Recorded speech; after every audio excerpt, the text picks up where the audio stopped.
जब मैं 10th class में था तो मुझे 10th क्लास के बुक क्वेश्चन आंसर इतने बड़े लगते थे कि मैं सोचता था कैसे मैं इसे याद करूं। लेकिन जब मैं 11th क्लास में पहुंचा तो मुझे वही किताबें, वही क्वेश्चन आंसर बहुत इजी लगने लगी। मुझे ऐसा लगता था कि अगर मुझे फिर से 10th क्लास पढ़ने का मौका मिल जाए तो मैं टॉप कर दूंगा, क्योंकि मुझे पता चल गया था कि एसिड बेस और साल्ट वाला जो चैप्टर था वो इतना इंपॉर्टेंट था। अगर मैं उसे हार्ड समझ के ना छोड़ता तो मैं एग्जाम में टॉप कर देता। सेम ऐसा ही होता है हमारे लाइफ में भी। 2025 की शुरुआत में सोचा था इतना मेहनत करूंगा, इतना पढ़ूंगा कि इस साल टॉप कर दूंगा, और आज 2025 ऑलमोस्ट आधा बीत चुका है और ऐसा लग रहा है कि कहीं ये साल वेस्ट न हो जाए। ठीक उसी तरह जैसे मुझे 10वीं क्लास के एग्जाम से पहले लगा था कि कहीं मैं फेल ना हो जाऊं, और अब भी लग रहा है कि 2025 कहीं सबसे ज्यादा वर्स्ट ना हो जाए और 2026 में एक फीलिंग बच जाएगी कि काश मैं वो काम कर लेता, वो चीज कर लेता, तो आज 2026 में अफसोस ना करना पड़ता। तो इस काश वाले फीलिंग से बचना चाहते हो तो इस वीडियो को पूरा देखना। इस वीडियो में हम ये बात नहीं करेंगे कि आपको प्लानिंग करनी है, सुबह 5:30 बजे उठना है, मेडिटेशन करना है, एक नया स्किल सीखना है, 8 घंटे पढ़ाई करना है। नहीं, हम इसमें असल चीज को समझेंगे। अब हम वीडियो के उस पार्ट में चले गए हैं जहां आपको बहुत ज्यादा फोकस की जरूरत है, बहुत ज्यादा कंसिस्टेंसी की जरूरत है। तो अगर आप कुछ काम करेंगे तो काम को कर लीजिए या फिर वीडियो को देख लीजिए, इसके बाद उस काम को करिए। तो जब मैं 11th क्लास में गया तो मुझे 10th क्लास बहुत ईजी लगने लगी, तो इसी ईजी से सोचना शुरू करो। समझ आया? नहीं ना? चलो फिर से सुनते हैं कि अब मैं 11th क्लास में पहुंच गया हूं और मैं सोच रहा हूं कि अगर मुझे 10th क्लास फिर से पढ़ने को मिल जाए तो मैं उस दिन जिस चैप्टर को ये सोच के नहीं पढ़ा था कि अभी 2 दिन और समय है, उस चैप्टर को पूरा कंप्लीट कर देता और एग्जाम में टॉप कर देता। अगर आप स्टूडेंट नहीं है तो इसे अपने काम से रिलेट करिए। तो चलो आपको टाइम मशीन में बैठा के मैं 2025 में ले जाता हूँ, यानी फिर से 10th क्लास में, और आपने जिस दिन गलतियां की थी उससे ठीक 2 दिन पहले, और आप पूरी तरह से मान चुके हैं कि आप पास्ट में चले गए हैं अपनी गलती को सुधारने के लिए। तो क्या आप उस चैप्टर को छोड़ते जिस चैप्टर की वजह से आप टॉप करने से बच गए थे? नहीं ना। ठीक इसी तरह आप इमेजिन करिए कि आप 2026 में जी रहे थे, लेकिन अपनी गलती को सुधारने के लिए फिर से 2025 में आए हैं, और अब भी जो जिंदगी आप जी रहे हैं वो आपका पास्ट जिंदगी है। मतलब आपको फ्यूचर जैसे फील हो रहा है, लेकिन आप अपने पास्ट जी रहे हैं ताकि आपको फ्यूचर 2026 में काश वाली फीलिंग से बच सके, आपको अफसोस ना हो, आपको थोड़ा सा भी अफसोस ना हो, क्योंकि अभी आप अपनी पास्ट में जी रहे हैं, अपनी गलती को सुधारने के लिए फिर से वापस आए हैं। और आपको पता है कि अगर मैं अभी नहीं पढ़ूंगा, अगर आप स्टूडेंट नहीं हो तो अगर आप अभी काम नहीं करोगे तो मुझे फ्यूचर में इसी समय को लेके, इसी टाइम को लेके मुझे रिग्रेट फील होगा कि काश मैं उस दिन पढ़ लिया होता तो मुझे आज अफसोस ना होता, आज मेरे पास काश वाली फीलिंग ना होती। मेरी बातें थोड़ा दिमाग को घुमा दिया होगा, लेकिन ये बहुत इंपॉर्टेंट बात है।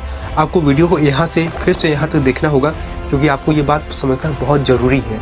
शॉर्ट में इमेजिन करो कि आप 2026 में आ गए हो और 2025 में आपने आज के दिन ही जो गलती की थी उसे लेके बहुत रिग्रेट फील कर रहे हो, काश वाली फीलिंग आ रही है कि काश मैं उस दिन ये काम कर लेता, या फिर उस दिन और पढ़ लेता तो एग्जाम में टॉप करता, या फिर ये काम करता तो ये हो जाता। लेकिन आप अभी इमेजिन कर रहे हो कि 2026 में जाने के बाद मुझे ये फील होगा, लेकिन आप अपने इमेजिनेशन में ये सोचिए कि आप 2026 में जा चुके हैं एक बार, और इस फीलिंग को फील करके आप 2025 में वापस फिर से आए हैं। मतलब अभी आप जो जी रहे हैं वो आपका पास्ट जिंदगी है, फ्यूचर जिंदगी से फिर वापस पास्ट में आए हैं अपनी गलती को सुधारने के लिए। ऐसा इमेजिन करिए। देखो ये आसान नहीं है, लेकिन इसे करना है, क्योंकि 2026 आने में सिर्फ 4 महीने ही बचे हैं। तो मेरी बात ध्यान से सुन के मान लीजिए, क्योंकि मैं भी यही करता हूँ कि मैं 2026 में चला गया हूँ, 2026 में मैं गया हूँ, फिर से अपने पास्ट में वापस आके अब भी जी रहा हूँ। अभी जो हम लोग का प्रेजेंट है ये मेरा पास्ट है, क्योंकि मैं 2026 में चला गया हूँ पहले ही, अपने फ्यूचर में पहले ही जा गया हूँ, और वहां से मैं देखा हूँ कि मैं अभी, मेरी जो सबसे बड़ी रिग्रेट थी, सबसे बड़ी काश वाली फीलिंग थी, वो ये थी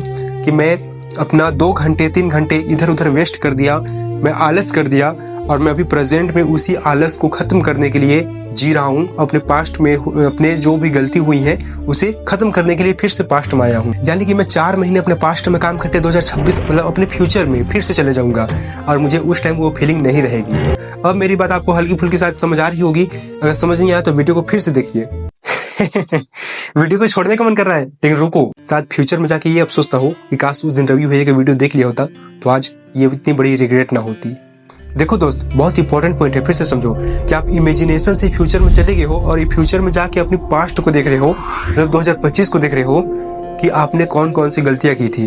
तो आपके दिमाग में कुछ गलतियां आएगी कि जैसे कि आपने 2 घंटे बर्बाद किया, 3 घंटे बर्बाद किया, जैसे दोस्तों के साथ घूमने चले गए, किसी दिन नहीं पढ़ा, किसी दिन होमवर्क नहीं किया, यही सब गलतियां आपके माइंड में चलेगी। ओके, लेकिन यही गलतियां तो है जो आपको फ्यूचर में रिग्रेट कराएगी, यही गलतियां तो है जो आपको काश वाली फीलिंग दिलाएगी।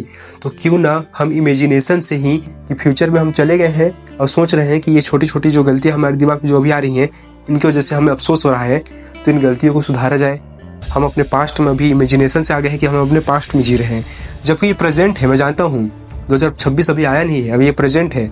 तो ऐसे इमेजिन कर लो कि 2026 आ चुका है, लेकिन हम लोग पास्ट में आए हैं। तो आप अपनी गलती को सुधारने के लिए आए हैं, तो अब आप 2 घंटे और बर्बाद नहीं करेंगे, अपने दोस्तों के पास घूमने नहीं जाएंगे, या फिर उस चैप्टर को कंप्लीट कर लेंगे, अपने टीचर को होमवर्क पूरा करके ही जाएंगे। ठीक, अब समझ आया? तो समझ आ गया होगा तो कांग्रेचुलेशंस कि आप काश वाली फीलिंग से बाहर हो चुके हैं।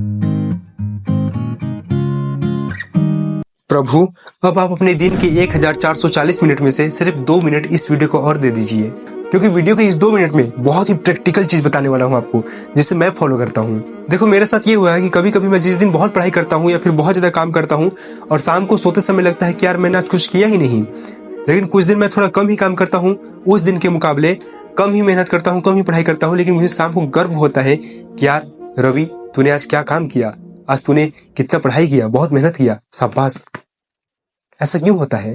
क्योंकि हमारा दिमाग बहुत चालाक है दोस्त। अगर आप अपने आप को ऑब्जर्व नहीं करोगे तो हमारा दिमाग काम के लिए बिजी रहना दिखाना शुरू कर देगा। मतलब ये काम तो बहुत थोड़ा सा करेगा, लेकिन फील ये कराएगा कि ये बहुत ज्यादा काम करके बिजी हो गया है।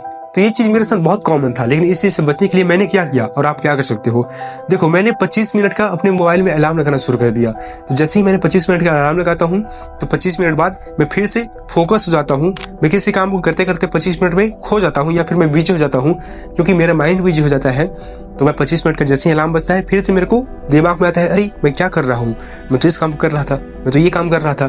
तो 25 मिनट बाद अलार्म जब बजता है, हर 25 मिनट बाद बजता है, तो हर 25 मिनट बाद मैं फिर से फोकस हो जाता हूँ अपने काम के लिए। इस तरह से मैं डिस्ट्रैक्ट नहीं हो पाता, क्योंकि जो ह्यूमन का फोकस स्पेंड है, फोकस समय है, वो सिर्फ 25 मिनट का है। एक सामान्य इंसान इससे ज्यादा समय तक फोकस नहीं कर पाता। तो आप भी ये कर सकते हो कि अपने फोन में 25 मिनट का अलार्म सेट करो, जो हर 25 मिनट में बजे, और आपको याद दिलाते रहे कि आप अभी क्या कर रहे हो, क्यों कर रहे हो, कहीं आप अभी टाइम वेस्ट तो नहीं कर रहे।